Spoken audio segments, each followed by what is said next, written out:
ಸ್ವಾಮಿ ಹೇಳ್ತಾರೆ ಹೊಟ್ಟೆ ಪಡಕ ಕುಮಾರಸ್ವಾಮಿ ಬಿಜೆಪಿ ಜೊತೆ ಹೋಗಿದ್ದಾರೆ ಅಂತ. ಅಯ್ಯೋ ತಗಡು ಅದೇ ಸರಿ. ಈಗ ಯಾರ್ಯಾರು ಹೊಟ್ಟೆಪಾಡಿಗೆ ಎಲ್ಲೆಲ್ಲಿ ಬಂದರು ಏನೇನು ಮಾಡಿದ್ರು ಅಂತಕ್ಕಂಥದ್ದು ತೆರೆದಿಟ್ಟ ಪುಸ್ತಕ. ಇವನು ಯಾವನೋ ಒಬ್ಬನ ತಗಡ ಮಂತ್ರಿ ಮಾಡ್ಬಿಟ್ಟು ನಮ್ಮ ಮಂಡ್ಯದಲ್ಲಿ ನಮಗೆ ಬೇಡ ಕಡೆ ಕಾಟ. ಈ ಅವಶ್ಯಕತೆ ಈ ದುರಹಂಕಾರ ಆಯ್ತಲ್ಲ ಅದು ಆತನ ಕೈಲಿ ಮಾತಾಡಿಸ್ತಾ ಇದ್ದ. ಮಾತಾಡಲಿ, ಏನು ತೊಂದರೆ ಇಲ್ಲ. ಬಟ್ ಏನಪ್ಪ ಅಂದರೆ ಅದೃಷ್ಟ ಆತಂದು ಅಂದರೆ ದುಡ್ಡಿರೋಲ್ಲ ಅಂತ ಹೋಗ್ತಾರೆ, ಅದೇ ಅವನ ಅದೃಷ್ಟ. ಹೀಗೆ ಕಡಿಮೆ ಕೂಡ ಏನ್ರಿ ಕ್ಯಾಂಡಿಡೇಟು. ಹಾಂ, ದುಡ್ಡಿರೋರೆಲ್ಲ ಇದು ಕೆರೆ ನೀರೆಲ್ಲ ನದಿಗೆ ಹೋಯ್ತದೆ, ನದಿ ನೀರೆಲ್ಲ ಸಮುದ್ರಕ್ಕೆ ಹೋಯ್ತದೆ, ದುಡ್ಡಿರೋಲ್ಲ ಅವನ ತಗೆ ಹೋಯ್ತಾರಪ್ಪ. ನಾವೇನಪ್ಪ ಮಾಡೋದು? ಹಾಂ, ನಿಮಗೆ ಗೊತ್ತಿಲ್ಲದ ಏನಿದೆಯಪ್ಪ? ಹಾಂ, ಈಗ ನಾನು ಹೇಳ್ದೇನಾ? ರವೀಂದ್ರ ಏನು ಹೇಳಿದ್ರು? ಅವ್ರು ಡಾಕ್ಟರ್ ರವೀಂದ್ರ ಕಳೆದ ಬಾರಿ ಪಾದಯಾತ್ರೆ ಮಾಡಿದರು, ಮತ್ತೊಂದು ಮಾಡಿದರು, ಮಗದೊಂದು ಮಾಡಿದರು, ಏನೇನು ಮಾಡಿದರು? ಹಾಂ, ದುಡ್ಡಲ್ಲೇ ಅಳಿಯಕ್ಕೆ ಕೊಟ್ಟಿದ್ದಾರೆ. ಇವತ್ತೇನು ಮಾಡಿದ್ದಾರೆ? ಕಾಂಗ್ರೆಸ್ ಪಕ್ಷದವರು ಜನತೆ ಮೇಲೆ ವಿಶ್ವಾಸ ಇಲ್ಲ.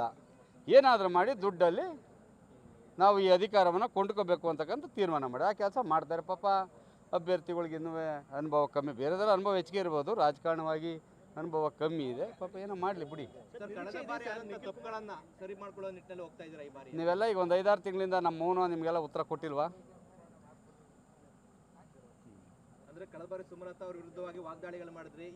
ನಾನು ಹಂಗೆ ಹೇಳಲಿಲ್ಲ. ನಮ್ಮ ಮೌನಗಳು ಈ ಉತ್ತರ ಅದೇ ಉತ್ತರ ಅಂತ ನಾವು ಭಾವಿಸಿದ್ದೀವಿ. ನಾವು ಯಾವುದೇ ಕಾರಣಕ್ಕೂ ಇದೆ, ನಾವು ಯಾವತ್ತೂ ಅವ್ರ ಬಗ್ಗೆ ನಾನು ಯಾವತ್ತೂ ಮಾತಾಡಿಲ್ಲ. ಅದು ಯಾವತ್ತು ಇವಲ್ಲ ಮೊದಲಿಂದ ನಾನು ಯಾವತ್ತೂ ಒಂದು ತೋರಿಸಿ. ನಾನು ಯಾವತ್ತೂ ಸಹ ಅವ್ರು ನಮ್ಮ ಸಹೋದರಿ ಇದ್ದಾರೆ. ನಾವೆಲ್ಲ ಅವ್ರ ಮನೆಗೆ ಹೋಗ್ತಿದ್ದೋ ಬರ್ತಿದ್ದೋ ಅಣ್ಣ ಇದ್ದಾಗ. ನಾನು ಯಾವತ್ತೂ ಸಹ ಅವ್ರ ಬಗ್ಗೆ ಒಂದು ಎಳ್ಳಷ್ಟು ಮಾತಾಡಿಲ್ಲ. ನಾನು ಮೊದಲಿಂದ ಹೇಳ್ತಾ ಇದ್ದೀನಿ, ನಾವು ಕರಿತಿದ್ದೆ ಅಕ್ಕ ಅಂತ. ಇವತ್ತು ಅಕ್ಕ ಇರ್ತದ್ರಿ ರಾಜಕೀಯದಲ್ಲಿ ಎಂತೆಂಥರೋ ಒಂದಾಗ್ತಾರೆ. ಇದು ಯಾವುದಪ್ಪ? ಈಗ ನಾವು ಆಯಿತು ಮಂಡ್ಯ ಕ್ಷೇತ್ರ BJPಗೆ ಬಿಟ್ಕೊಟ್ಟಿದ್ರು ಅಂತ ತಿಳ್ಕೊಳ್ಳಿ, ಅವಾಗ ನಾವು ಮಾಡಬೇಕಿತ್ತಲ್ಲ. ಖಂಡಿತ ನಾವು ಮೈತ್ರಿ ಧರ್ಮ, ನಮಗೆ ಕಾಂಗ್ರೆಸ್ನಾರ ಬೆನ್ನಲ್ಲಿ ಚೂರಿ ಹಾಕೋಕ್ಕೆ ಮೈತ್ರಿ ಧರ್ಮ ನಾವು ಪಾಲನೆ ಮಾಡ್ತಾಯಿದ್ವಿ. ಇವರೆಲ್ಲ ಏನು ಮಾಡಿದ್ರಪ್ಪ? ಇವ್ರ ಯೋಗ್ಯತೆ ಕಾಂಗ್ರೆಸ್ನವರು ಕಳೆದ ಬಾರಿ ಇವರೆಲ್ಲ ಮೋಸ ಮಾಡಿದ್ರಲ್ಲ. ಇವ್ರ ಪಾರ್ಟಿನ ಒಂದು ನೋಟಿಸ್ ಕೊಡಲಿಲ್ಲ ಅವ್ರಿಗೆ.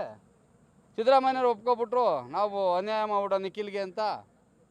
ಇನ್ನೊಬ್ರು ಏನೋ ಡ್ರಾಮಾ ಮಾಡ್ಬಿಟ್ಟು ಹೋದೆ ಅಂತ ಹೇಳಿದ್ರು. ಇದೆಲ್ಲ ನೀವು ನೋಡ್ತಾ ಇದ್ದೀರಿ ಅಲ್ವಾ?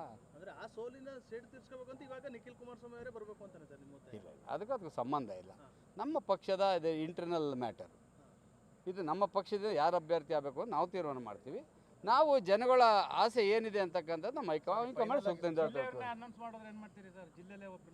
ಯಾರನ್ನೇ ಮಾಡಿದ್ರು ನಾವೆಲ್ಲ ಒಗ್ಗಟ್ಟಾಗಿ ಕೆಲಸ ಮಾಡ್ತೀವಿ.